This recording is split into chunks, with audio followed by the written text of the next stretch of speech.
Dans son dernier rapport au Conseil de sécurité, Antonio Guterres a insisté sur le calme qui régnait dans les provinces du Sud et l'élan de développement qu'a connu cette partie du Maroc au cours des dernières années, malgré les agitations orchestrées par le Polisario et ses relais. Écoutons l'analyse d'Ilan Berman, vice-président de l'American Foreign Policy Council. The UN Secretary General's new letter.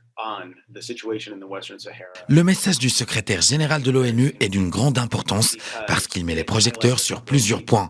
En premier lieu, il affirme que le Maroc est un acteur positif dans ce dossier parce qu'il n'a cessé de fournir tous les efforts et de mobiliser tous les moyens politiques et économiques pour garantir le développement du Sahara marocain.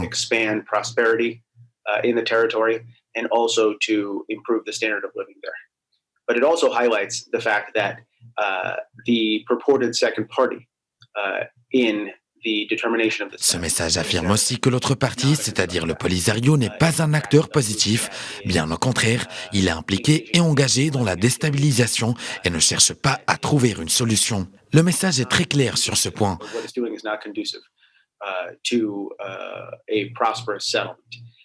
I think that's enormously clarifying. Because for a long time, Rabat has tried.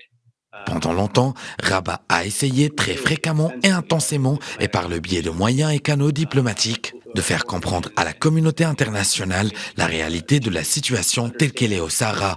Ce message constitue un pas vers la communauté internationale pour que tout le monde soit au fait de la vérité. Le Maroc fait tout son possible pour parvenir à la paix, mais l'autre partie s'y refuse et ne cesse de dresser des obstacles devant les efforts de paix.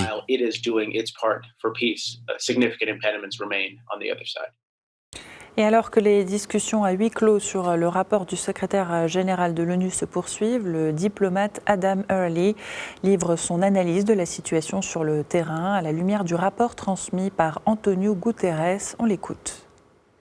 I think the Secretary General report is interesting for a number of reasons. Number one, you don't normally hear the Je pense que le rapport du secrétaire général est intéressant pour plusieurs raisons. La première est qu'il n'est pas courant que le secrétaire général s'exprime avec autant de franc-parler dans sa condamnation d'une partie du conflit. Usually he tries to be more even-handed.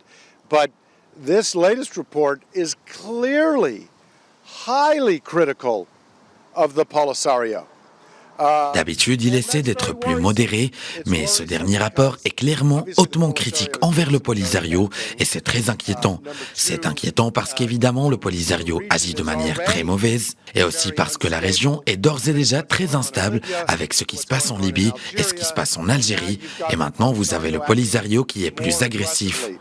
And then, in contrast, you have Morocco, which is acting with incredible restraint in the face of À l'opposé, vous avez le Maroc qui agit avec beaucoup de retenue face à des provocations renouvelées et intensifiées. Ce que je veux dire, c'est que le Maroc est entièrement dans ses droits de poursuivre le Polisario et de répondre de manière proportionnelle aux agissements de celui-ci.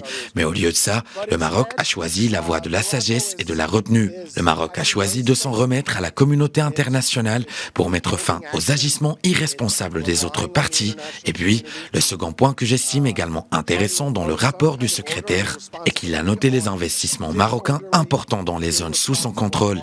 Il a évoqué les ports, les investissements et le développement économique que le Maroc entreprend dans cette région. Tous ces éléments sont complètement à l'opposé de ce que fait le Polisario.